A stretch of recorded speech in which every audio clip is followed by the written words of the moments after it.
Hello friends, welcome to real life story. और आज की कहानी है सासू माँ, अभी आप बूढ़ी थोड़ी ना हुई हो जो मैं आपकी सेवा करूं। बहुत अच्छी कहानी है, पूरी देखिएगा और अच्छी लगे तो वीडियो को लाइक कीजिएगा। अंकिता बहुत ही सुलझी विचारों वाली, संस्कारी और सबका सम्मान करने वाली एक बहू थी। घर में और रिश्तों में कैसे सामंजस्य बिठाना है अंकिता अच्छी तरह से जानती थी। जबकि उसकी देवरानी रीता उसे बिल्कुल भी पसंद नहीं करती थी। उसे अपनी सरकारी नौकरी पर बहुत घमंड था। यूँ तो दोनों देवरानी जेठानी किसी भी उत्सव और त्यौहार पर साथ मिलते, पर ऐसा कम ही होता था कि एक शहर में होते हुए किसी फंक्शन या उत्सव में दोनों का साथ मिलना हुआ हो। हाँ, कभी कभी बीच में जब उन दोनों की सासू माँ राधा जी अपनी आंखों का इलाज कराने आती तो थोड़े थोड़े दिन दोनों बहुओं के घर रुकती। इस बार डॉक्टर ने थोड़ा ज़्यादा लंबा समय ले लिया। तब अंकिता के पति अभिनव ने अपनी मम्मी से कहा, मम्मी अगर आपको परेशानी होती है बार बार आने जाने में तो ऐसा करता हूँ, आपको अगर यहाँ ठीक लगे तो आप यहीं रीता को बुला लीजिए, और अगर आप रीता के यहाँ जाना चाहती है तो मैं अंकिता को आपके साथ वहीं भेज देता हूँ। तब अभिनव की मम्मी राधा जी ने कहा, बेटा मेरे लिए तो तुम दोनों ही बराबर हो।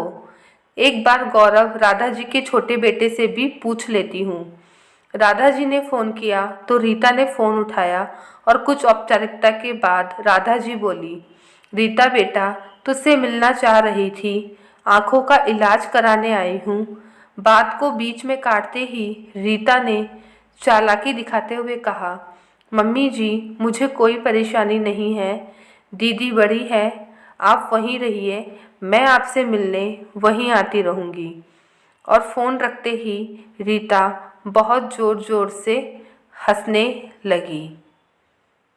गौरव ने रीता से पूछा कि किस बात की इतनी खुशी है तुम्हें। तब रीता ने कहा, मम्मी जी अब भाभी के साथ रहेगी और मैं बस मेहमानों की तरह जाकर आ जाऊंगी। गौरव ने उसे समझाते हुए कहा, क्या मम्मी के लिए हमारा कोई फर्ज नहीं है? मेरी मम्मी है तो तुम्हारी भी तो माँ है, और जहाँ तक मुझे याद है आज तक उन्होंने तुम्हें कभी भी कोई तकलीफ नहीं दी है, फिर तुम्हें इतनी खुशी क्यों हो रही है? गौरव ने कहा, रीता क्या तुम भूल गई जब हमारी बेटी आन्या हुई थी तब बाई की हड़ताल चल रही थी और तब मम्मी ने किस तरीके से ध्यान रखा था तुम्हारा? तब रीता ने कहा, मेरा नहीं गौरव, तुम्हारी मम्मी ने अपनी पोती के लिए किया था। रीता ने हवा में बात को उछालते हुए कहा, खैर हम समय क्यों बर्बाद कर रहे हैं, मैं पैकिंग करती हूँ, चलो, लेकिन एक सप्ताह काफ़ी होता है सेवा के लिए। और वह इलाज कराने आई है, कोई बूढ़ी थोड़ी ना हुई है। फिर मैं अपने मायके जाऊंगी, तुम छोड़ देना मुझे। गौरव ने भी बात ना बढ़ाने में अपनी भलाई समझी और कार स्टार्ट करके वो चले गए। रास्ते में रुककर हरा नारियल और कुछ फल लिए और थोड़ी देर बाद पहुंच गए तीनों अंकिता के घर। सबके चेहरे पर खुशियों के मिलन के भाव नजर आ रहे थे, बस रीता को छोड़कर। उसने भी गौरव के कहने पर थोड़ा ज़बरदस्ती की मुस्कान वाले भाव बिखेरे, पर उसके अंदर तो वही जाने। दिन में एक दो बार आंखों में दवा डालकर और खाना लाकर रख देती, और अगर उस वक्त राधा जी नींद में भी रहती तो उन्हें उठाना ज़रूरी नहीं समझती। उसने देखा तो था अंकिता को माँ जी के लिए खाना ले जाते हुए, लेकिन उसने कभी ध्यान नहीं दिया कि वे किस तरीके से अपनी सासू माँ को खाना परोसती है। खैर अगले दिन रीता का जन्मदिन था और रात के 12 बजे ही अंकिता, उसके पति, बच्चों और सासू माँ के साथ रीता का दरवाज़ा खटखटाया। रीता ने पति से कहा, चैन से मुझे सोने भी नहीं देते हैं ये लोग, ऐसे रात को 12 बजे कोई दरवाज़ा खटखटाता है क्या? जाइए आप ही देखिए, मैं तो नहीं उठूंगी। गौरव के दरवाज़ा खोलते ही सबके हैप्पी बर्थडे के शोर ने रीता की नींद में खलल डाल दिया और वह सबको धन्यवाद करके अपनी खुशी जाहिर करने लगी। केक काटने के बाद मिले उपहार को देखकर बहुत खुश हुई और फिर सब सोने चले गए। अगली सुबह जब रीता सोकर उठी तो उसने अपनी मम्मी को फ़ोन किया। मम्मी, हम लोग थोड़ी देर में नाश्ता करके आपके यहाँ पर आएंगे। तब रीता की मम्मी ने जवाब दिया, मत आओ बेटा, हम तो तुम्हारे मामा के घर आ गए। रीता ने गुस्सा जाहिर करते हुए कहा, मम्मी, तबीयत खराब में आपको इस तरह सफ़र नहीं करना चाहिए था। तब रीता की मम्मी ने कहा, बेटा, तुम्हारी भाभी खाने तक के लिए नहीं पूछती। रीता ने बोला, क्या बात कर रहे हो मम्मी, मैं जब रहने आई थी तब तो खाना बनाती थी भाभी। तब रीता की मम्मी ने कहा, हाँ बनाती तो थी, लेकिन लाकर मेरे कमरे में रख देती, कभी नहीं पूछती मुझे खाने को।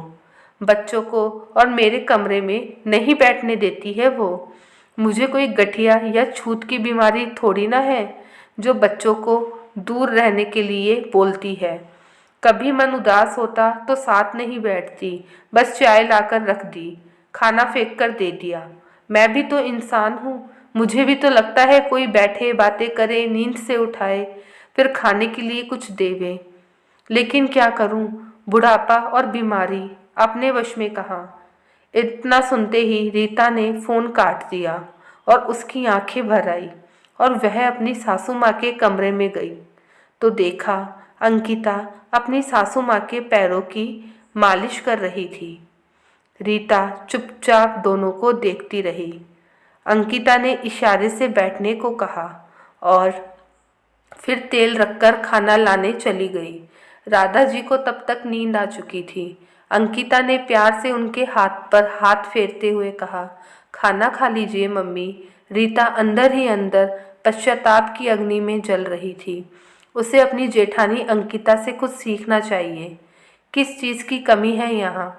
न तो नाज नखरे वाली सास है और ना ही सताने वाली जेठानी और ना ही कोई परेशान करने वाली ननद। कुछ तो बात है अंकिता भाभी में। मेरी बेटी आन्या भी बड़ी मम्मी को बहुत याद करती है, पर उनके बच्चे तो नहीं याद करते मुझे, क्योंकि मैं कभी लाड़ ही नहीं लगाती। रीता अपने दिमाग में बहुत पुरानी बातें सोची जा रही थी। अंकिता भाभी का तो फिर भी सुना था कि उनके बच्चे होने के समय सासू माँ का फ्रैक्चर हो गया था, इसलिए उनकी सेवा नहीं कर पाई थी। पर मुझे तो याद है, मेरे समय तो काम वाली बाई नहीं आने पर भी सासू माँ ने मेरे पैरों में तेल तक लगाया था। आन्या का भी पूरा ध्यान रखती थी और मैंने एक बहू होके मैं सासू माँ के साथ क्या किया? यही सब सोचकर मन ही मन में उसे बहुत ज़्यादा ग्लानि हो रही थी। मैंने भी अपनी भाभी की तरह खाना अपनी सास को फेंक कर दिया, बच्चों को दूर रखा और खुद के ही घमंड में चूर रही। नौकरी वह भी करती है और मैं भी, पर कितने अच्छे से रिश्तों को सहेजती है और निभाती है। सीखना चाहिए मुझे अंकिता भाभी से। जितनी तकलीफ़ मेरी मम्मी को हो रही है, उतनी ही तो मम्मी जी को भी होती होगी। रही बात नौकरी की, तो वह भी उतना ही समय देती है जितना मैं। फिर मैं इतनी बुरी सोच कैसी हो गई? उस दिन भी जन्मदिन केक लेकर जब सब आए तो मैंने अलग ही सोचा था, पर हुआ तो कुछ और ही था। ऐसा हमेशा मैंने ही अपने विचारों को नकारात्मक क्यों रखा अपनी सास और जेठानी के लिए। और फिर आखिर में रसोई में जाकर रीता ने अंकिता से कहा, भाभी, आज से मैं बनाऊंगी खाना। बहुत आराम कर लिया मैंने, अपनी छुट्टी भी बढ़ा दी है। कितना ख्याल रखते हो ना आप सबका, मुझे भी सिखा दो ना अपनी छोटी बहन की तरह। अचानक हुए इस मन परिवर्तन को समझ ही नहीं पा रही थी अंकिता, पर उसकी सोच को बाहें फैलाकर उसने दिल से गले लगा लिया। तो बताइए दोस्तों, आपको ये कहानी कैसी लगी? अपने सजेशंस कमेंट सेक्शन में ज़रूर दीजिएगा और स्टोरी अच्छी लगी हो तो एक लाइक ज़रूर से कर दीजिएगा।